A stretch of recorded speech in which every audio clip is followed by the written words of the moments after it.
আজ 15ই আগস্ট। এই 15ই আগস্ট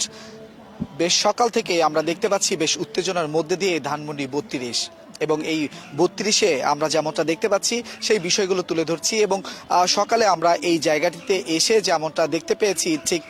উৎসুক জনতা তারা কিন্তু ভিড় করেছিলেন এবং আজকে এই 15ই আগস্টকে কেন্দ্র করে আওয়ামী লীগ এবং তাদের অঙ্গ সংগঠন কাউকেই কিন্তু এখন পর্যন্ত আমরা এই ধানমন্ডি 32-এ দেখতে পাইনি। তবে দর্শক, আমরা যদি আপনাদেরকে একটু জানিয়ে রাখি, ঠিক গতকাল এই 32 নম্বরেই কিন্তু আমরা দেখেছি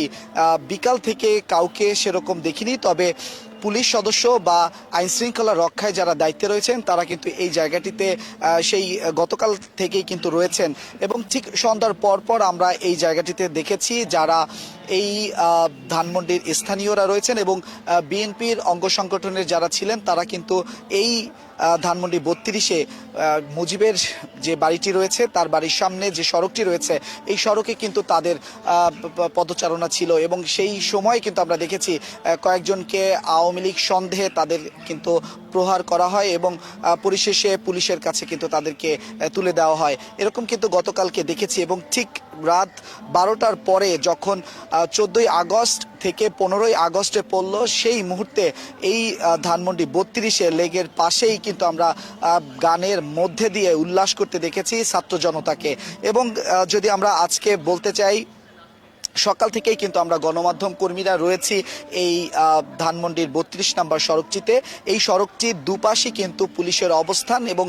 আইন শৃঙ্খলা বাহিনী সেই সাথে গোয়েন্দার সংস্থার যারা রয়েছেন তারা কিন্তু এই সড়কটির দুপাশে এবং এই পুরো এলাকাটা কি তারা কিন্তু তাদের নিরাপত্তার চাদরে ঘিরে রেখেছে। কেননা এই 15ই আগস্টকে কেন্দ্র করে আওয়ামী লীগের কোনো ধরনের কার্যক্রম যাতে না করতে পারে। কেননা আপনারা জানেন এই আওয়ামী লীগের সকল ধরনের কার্যক্রম কিন্তু নিষিদ্ধ করা হয়েছে এবং সেই সাথে এই তাদের যে অঙ্গ সংগঠন রয়েছে ছাত্রলীগ, সেই ছাত্রলীগ তাদেরকে কিন্তু সন্ত্রাসী বলে আখ্যায়িত করা হয়েছে এবং তাদের কোনো কার্যক্রম এই ধানমন্ডির 32 নম্বরে এই 15ই আগস্টকে কেন্দ্র করে যাতে না ঘটে সে কারণে কিন্তু পদক্ষেপ নিয়েছেন আইন শৃঙ্খলা বাহিনী। এবং সেই সাথে আমরা আমার পিছনে দেখতে পাচ্ছেন ধানমন্ডি 32-এর যে শেখ মুজিবের যে বাড়িটি রয়েছে সেটিও কিন্তু ভঙ্গুর অবস্থায় রয়েছে এবং সেই সাথে এটি কিন্তু এই বছরের 5ই ফেব্রুয়ারি সেটিতে কিন্তু উৎসুক জনতা ভাঙচুর চালায় এবং তার সর্বশেষ ধ্বংসাবশেষ কিন্তু আমার পিছনে বিদ্যমান রয়েছে। এবং সেই সাথে আমরা যদি আপনাদেরকে একটু জানিয়ে রাখি, এখনকার সকাল 6টা থেকে ঠিক 10টা পর্যন্ত এই সময়টুকু কিন্তু আমরা দেখেছি এই জায়গাটিতে কাউকে কিন্তু আমরা খুঁজে পাইনি এবং শুধুমাত্র প্রশাসনের যারা তারা ছিলেন এবং সেই সাথে গণমাধ্যম কর্মীরাই কিন্তু এই জায়গাটিতে ছিলেন। ঠিক 10টার পর আমরা দেখেছি ঠিক এই সড়কটিতে যে জায়গা দিয়ে প্রবেশ করে সেই জায়গাটিতে আমরা দেখেছি কিছু উৎসুক জনতা অবস্থান করছিল এবং একের পর এক কয়েকজন কিন্তু এসেছিলেন। কেউ ফুল হাতে এসেছিলেন, কেউ এখানে দোয়া মাহফিল করার জন্য এসেছিলেন। তারা কিন্তু এখানে যারা উৎসুক জনতা রয়েছেন তাদের কাছে কিন্তু তাদের বাকবিতণ্ডার মধ্যে পড়তে হয় এবং এক পর্যায়ে আমরা দেখি তাদের গায়েও হাত তোলা হয় এবং পরবর্তীতে তারা এই জায়গাটি ত্যাগ করে চলে যায়। এবং সর্বশেষ যদি একটু বলতে চাই যে একজন রিক্সা চালক কিন্তু এখানে এসেছেন এবং তিনি তার রিক্সাটি চালিয়ে তার সামনে একটি ফুলের তোরণ নিয়ে এসেছিলেন। বঙ্গবন্ধুর যে প্রতিকৃতি, যেখানে এই জায়গাটিতে ফ্যাসিস্ট সরকার থাকার সময় যে এই বঙ্গবন্ধুর বাড়ির বিপরীত পাশে একটি তোরণ করা ছিল, সেই জায়গাটিতে আমরা দেখেছি বিগত সময়গুলোতে সেখানে আওয়ামী লীগ এবং তাদের অঙ্গ সংগঠন তারা কিন্তু সবসময় ফুল দিত এবং সেই জায়গাটিতে সেই রিক্সা চালক কিন্তু ফুল দেওয়ার জন্য এসেছিলেন এবং তিনি দাবি করছিলেন তিনি কোনো রাজনৈতিক দলের নয় এবং তিনি যে ফুলটি নিয়ে এসেছেন সেটি 400 টাকার বিনিময়ে তিনি শাহবাগ থেকে কিনেছেন এবং সেই ফুল দেওয়ার জন্য যখন তিনি এখানে আসেন এবং সেই সাথে তিনি কিন্তু জয় বাংলা স্লোগানও দিচ্ছিলেন। যখনই তিনি জয় বাংলা স্লোগান দেন তখনই এই ধানমন্ডি 32-এর যে রাস্তাটি রয়েছে সেই রাস্তার সাথে যে পুলিশের ব্যারিকেড, সেখানে যে উৎসুক জনতা ছিলেন সেই উৎসুক জনতা গুন্ডারা তারা কিন্তু তাকে ধরে ফেলে, পাকড়াও করে এবং তাকে কিন্তু প্রহার করে এবং পরবর্তীতে তার রিক্সা সেটির উপরও কিন্তু ভাঙচুর করে এবং পরবর্তীতে তাকে পুলিশের হাতে তুলে দেয়। এরকম ঘটনার মধ্যে দিয়ে কিন্তু এই ধানমন্ডি 32 চলমান রয়েছে এবং সেই সাথে আমরা এখনো কিন্তু রয়েছি ঠিক সকাল গড়িয়ে এখন দুপুরের এই পর্যায়ে এসে আমরা যেমনটা দেখছি, ঠিক আজকে যেহেতু জুমার দিন, এই জুমার দিনে এই ধানমন্ডি 32-এ এখন পর্যন্ত কিন্তু আওয়ামী লীগের কোনো নেতাকর্মী বা তাদের কোনো অঙ্গ সংগঠনের কেউ কিন্তু কোনো ধরনের বিক্ষোভ মিছিল বা কোনো ধরনের শোক র্যালি এই ধরনের কোনো কিছু কিন্তু আমরা এখন পর্যন্ত দেখতে পাইনি। তবে আজকে এই 15ই আগস্ট যদি আমরা আপনাদেরকে একটু জানিয়ে রাখি যে এই 15ই আগস্ট 1975 সালে এই আমার পিছনে যে বাড়িটি রয়েছে এই বাড়িতে শেখ মুজিব এবং তার পরিবারের সদস্যদের কিন্তু হত্যা করা হয় এবং সেই দিনটিকে আওয়ামী লীগ সরকার যখন ক্ষমতায় ছিলেন তারা শোকের দিন হিসেবে ঘোষণা করেন এবং তারা যখন ক্ষমতায় ছিলেন তারা কিন্তু সেই সময়ে এই বাড়িটি জাদুঘর হিসেবে তারা আমরা দেখে আসি, এটিকে একটি জাদুঘর তৈরি করা হয়েছিলেন এবং পরবর্তীতে আমরা এই যে ভবনটি যেটি দেখতে পাচ্ছি এই ভবনের সামনে যে সড়কটি রয়েছে এই সড়কটি বন্ধ রাখেন এবং এটি সবসময় তারা যখন ক্ষমতায় ছিলেন এই রাস্তাটি কখনোই কিন্তু যান চলাচল করতে পারেনি। পরবর্তী যখন 5ই আগস্ট দর্শক আমরা আপনাদেরকে একটু বলতে চাই জুলাই গণ অভ্যুত্থানের পর কিন্তু এই যে রাস্তাটি রয়েছে এই রাস্তাটি কিন্তু উন্মুক্ত করে দেয় এবং এই যে ধানমন্ডিবাসী তারা কিন্তু তারপরে আনন্দ উল্লাস করেন এবং আমরা গতকালকে যখন এই জায়গাটিতে অবস্থান করি তখন তাদের সাথে কথা বলি, এখানে যারা গণমাধ্যম কর্মীর সাথে এলাকাবাসী যারা ছিলেন তারা কথা বলছিলেন, তারা বলছিলেন যে 17 বছর আমরা এই রাস্তাটি দিয়ে কখনোই যানবাহন নিয়ে চলাচল করতে পারিনি, তবে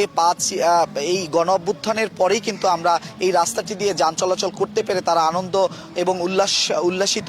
প্রকাশ করেন গণমাধ্যমের সাথে এবং সেই সাথে আমরা তাদের সাথে আরও কথা বলি। তারা বলছিলেন এই ধানমন্ডি 32-এ যে বাড়িটি রয়েছে এই বাড়িটির কেন্দ্র করে বিভিন্ন সময় বিভিন্ন ধরনের গণ অভ্যুত্থানের পর যে ভাঙচুর করা হয় এবং এই এক একটি দিবসে যখন যেটি এই শেখ মুজিবকে কেন্দ্র করে তখন এই যে বিষয়গুলো ঘটে এই বিষয়গুলো নিয়ে কিন্তু এলাকাবাসী তারা বেশ আতঙ্কে থাকে এবং গতকালকেও কিন্তু তারা বেশ আতঙ্কে ছিলেন এবং আমরা দেখেছি একজন দাবি করছিলেন তিনি শিবিরের কর্মী, তার উপরও কিন্তু আঘাত করা হয় এবং তিনি বলছিলেন এই ধানমন্ডিতেই তার বাড়ি, সেই বাড়িতে যাবার পথে তাকে কিন্তু আওয়ামী লীগ সন্দেহের ট্যাগ দিয়ে তাকে মারা হয় এবং সেটি কিন্তু গণমাধ্যমে এসেছে। এরকম ঘটনা কিন্তু প্রতিনিয়ত এই ট্যাগিংয়ের বিষয় কিন্তু চলমান রয়েছে। তবে এই 15ই আগস্টকে কেন্দ্র করে গতকালকে কিন্তু কয়েকটি ঘটনাই ঘটেছে, তবে আজকে সকালেও ঘটেছে এবং এই যে জায়গাটিতে আমরা যে অবস্থান করছি এখানে কিন্তু সাধারণ যারা পথচারী রয়েছেন তারা কিন্তু তাদের সেরকম পদচারণা নেই, তবে আজকে এই যে 15ই আগস্টকে কেন্দ্র করে সাধারণ যারা পথচারী রয়েছেন তারা কিন্তু এই রাস্তাটি কিছুটা হলেও এটিকে এড়িয়ে চলছেন এবং পুলিশ তারা কিন্তু সতর্ক অবস্থানে রয়েছে যাতে আজকে 15ই আগস্টকে কেন্দ্র করে কোনো ধরনের অপ্রীতিকর ঘটনা যাতে না ঘটে। দর্শক আপনাদেরকে বলে রাখতে চাই বেশ 16 থেকে 17 বছর ফ্যাসিস্ট সরকার তারা কিন্তু তারা যখন ক্ষমতায় ছিলেন সেই সময়ে এই রাস্তা থেকে শুরু করে তারা এই পুরো এলাকাটি কিন্তু তাদের নিয়ন্ত্রণে ছিল এবং এখানে সবসময় পুলিশি পাহারা থাকতো এবং সেই সাথে যারা গোয়েন্দা সংস্থা তারা নজরদারি সবসময় এখানে নজরদারির মধ্যে রাখতেন এবং আমরা যদি আপনাদেরকে একটু জানিয়ে রাখি যে তারা যখন এই ক্ষমতার এই 17 বছর ক্ষমতায় ছিলেন এই সময়ে আমরা যেমনটা দেখেছি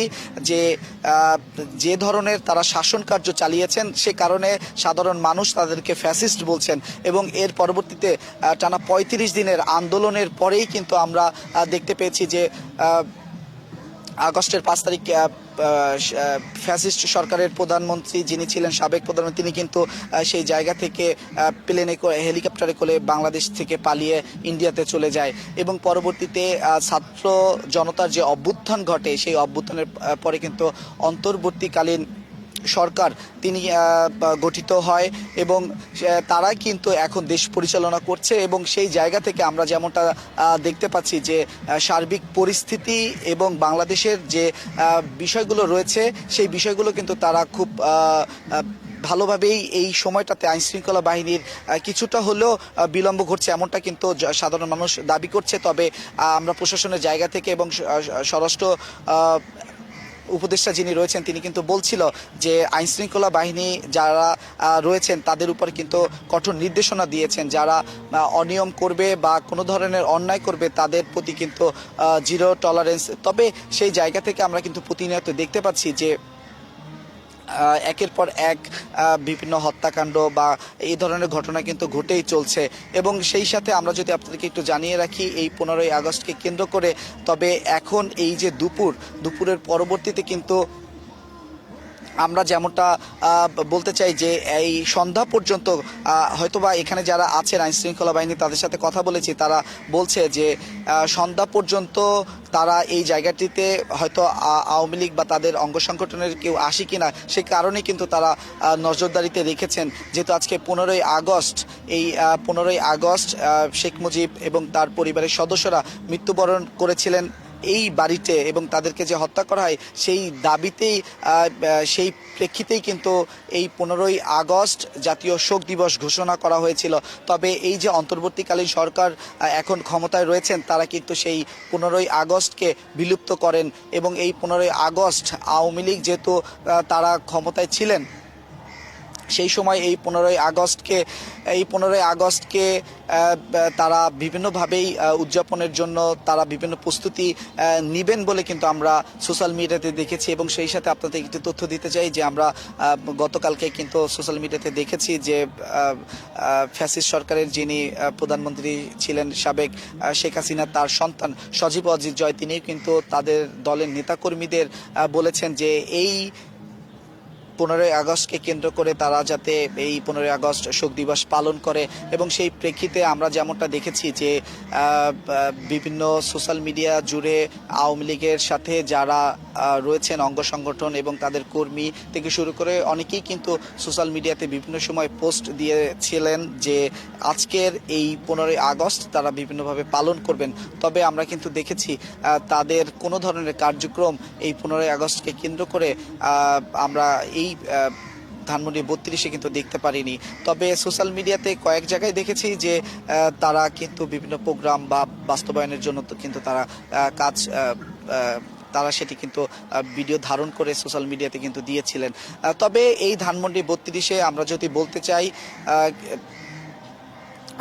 বলতে চাই যে এই ধানমন্ডি 32-এ এখন পর্যন্ত আওয়ামী লীগের কোনো নেতাকর্মীর দেখা কিন্তু আমরা পাইনি। তবে গত বছর কিন্তু আমরা বেশ এই দিনটিতে আমরা অনেক আওয়ামী লীগের নেতাকর্মীকে কিন্তু দেখেছিলাম, তারা এই জায়গাটিতে এসেছিলেন এবং তারাও কিন্তু ঠিক যারা ছাত্র জনতা সেই সময় ছিলেন তাদের হাতে কিন্তু তাদের হাতে আটক হওয়ার পরে কিন্তু তারা পুলিশের কাছে পৌঁছে তাদেরকে তুলে দেন। এবং সেই সাথে আমরা যদি আপনাদেরকে একটু জানিয়ে রাখি, দর্শক আপনারা এই মুহূর্তে দেখছিলেন যে আমরা রয়েছি ধানমন্ডি 32 নম্বরে। সেই 32 নম্বরের এখানকার সর্বশেষ পরিস্থিতি 32-এ আমরা রয়েছি। আমরা সেই জায়গা থেকে আমরা আপনাদেরকে সরাসরি এই জায়গার সর্বশেষ তথ্য জানাচ্ছিলাম এবং আপনারা দেখছিলেন। এবং এই জায়গাটিতে যে জায়গাতে আমি এখন অবস্থান করছি এখানে এই যে বঙ্গবন্ধুর যে বাড়িটি রয়েছেন সেই বাড়ির কেন্দ্র করে এর আগেও কিন্তু ভাঙচুর হয়েছিল এবং সেই ক্ষেত্রে এই জায়গাটির নিরাপত্তা এবং সবকিছু যাতে স্বাভাবিকভাবে হয় সেই ক্ষেত্রেই কিন্তু এই জায়গাটিতে প্রশাসন এবং গোয়েন্দার যারা সদস্যরা রয়েছেন তারা কিন্তু নজরদারিতে রেখেছেন। তো দর্শক এই ছিল আমার কাছে এই জায়গা থেকে সর্বশেষ তথ্য।